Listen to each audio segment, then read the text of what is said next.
4. How did you use new media technologies in the construction, research and planning evaluation stages during the course? For this question, I will segregate my video into 4 sections to make it easier to understand. During the course of this project, I used a lot of programs and equipment that were new to me. These all helped me during my planning, research, construction and evaluation stages. The types of applications that I used varied. The hardware that I used included a Mac, a camcorder, and charger wires and uploading wires. Some of the software that helped me during my research, construction and planning stages were Google, YouTube, Prezi, iMovie, Adobe Photoshop, Slider Rocket, SlideShare, Photo Booth, QuickTime, Windows Movie Maker and iTunes. For this question, I will segregate my video into 4 sections to make it easier.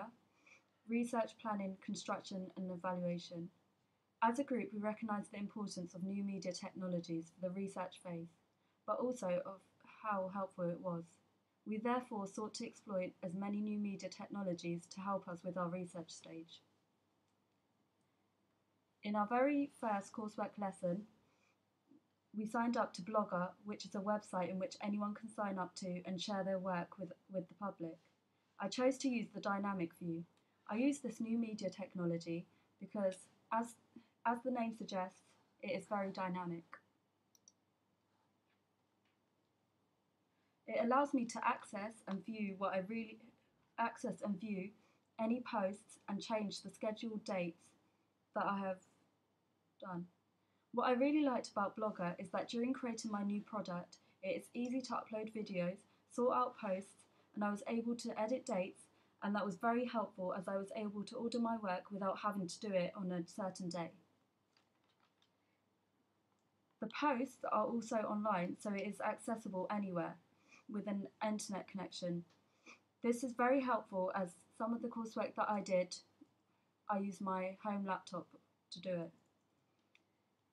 We began our research process by looking at different music videos in order to get an idea of the general conventions used in our music video. During research stages, I used software to present my research on my blog. I used Google to research different genres and codes and conventions, and I now have a wider comprehension of the genre.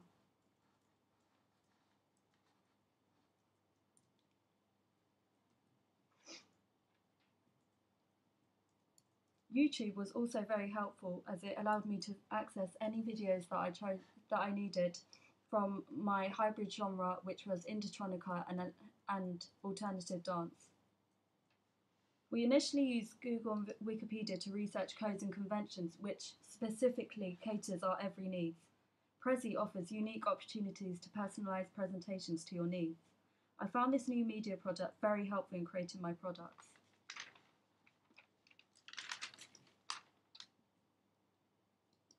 Two, planning.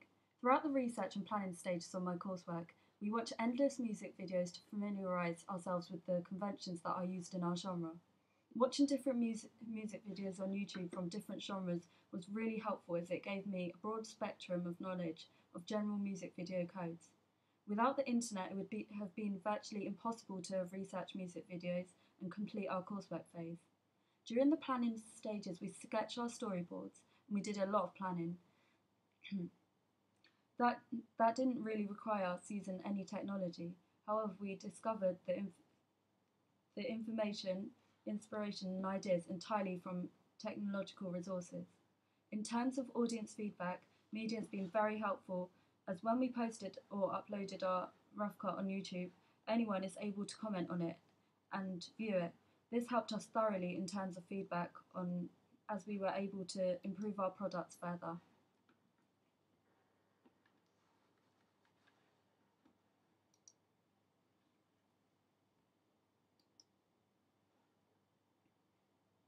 We used various music videos such as the Chemical Brothers, which was very helpful as we could look at the codes and conventions used in their music videos. We found that they used very low key lighting. Social networking was another very important part of our research. When we initially had a focus group, we asked people on Facebook and Twitter what they would expect to see in an indie or alternative dance music video. This was very helpful as it gave us an idea of what people expected to see. Embedding was another process during our planning, as when we posted our video of our rough cut on our blogs to gain feedback, we had to embed the video in order for it to be put on our blogs and for anyone to access it.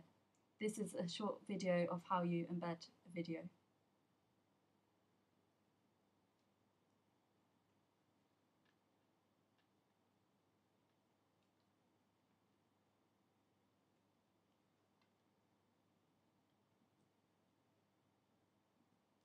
Three, construction. For the filming of our music video, we were given a Canon camcorder and a tripod from the media department. I think that without a tripod, our end product wouldn't have been as effective, as it assisted our needs to make images as consistent and still as we possibly could. For the graveyard scene, I had to use the camera handheld, as unfortunately the zoom button was the main downfall on the camera, so we had no other choice but to use it handheld. Whilst Louise was lip syncing, it was essential that she had the music to ensure it looked professional, and there was no computers to play the song on in some scenes. We therefore had to use a mobile phone.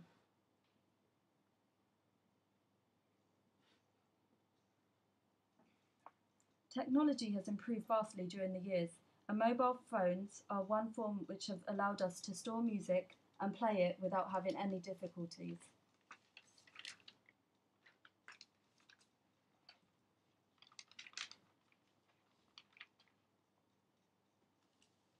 During filming, an SD card was helpful in a number of ways. Firstly, it allowed us to store footage and it is portable, so if the camera stopped working at any point, we would still have the footage and have our images on.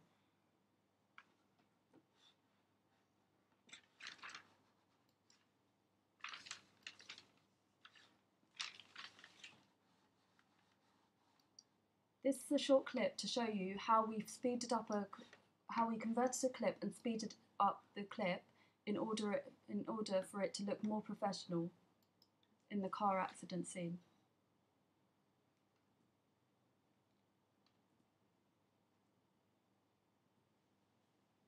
Ancillary products.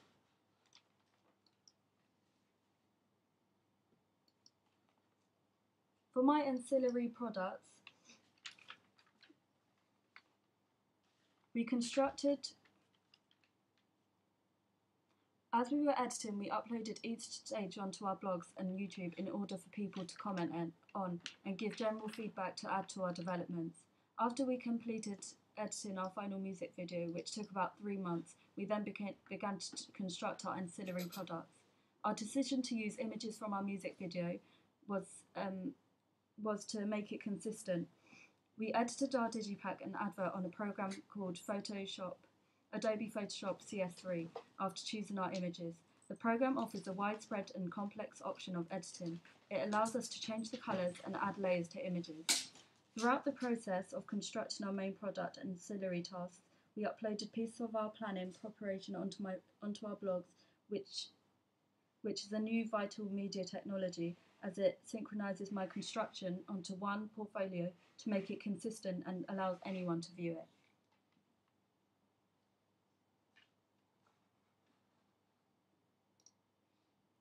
This is a short clip on Adobe Photoshop CS3, and this is how we used it to change the colours and fonts and add new layers. Evaluation. Finally, my evaluation. I seem to have used the most new technologies in this phase. I've used Windows Live Movie Maker. It is equivalent to Apple's iMovie, but perhaps less complex and with less editing options. Throughout creating my evaluation, I have used different media platforms in order to complete my evaluation. I used a program called QuickTime, which enabled me to show rather than tell you how programs work. It is a program which records the computer screen as you are using it. I'd seen it on many YouTube videos and believed that due to the effectiveness of these YouTube tutorials, it would be effective in my evaluation. Finally, I would like to thank you for watching all my videos, and I would also like to say that I have learnt so much more about technology, representation and their importance in the media industry, and I've also enjoyed it very much. Thank you.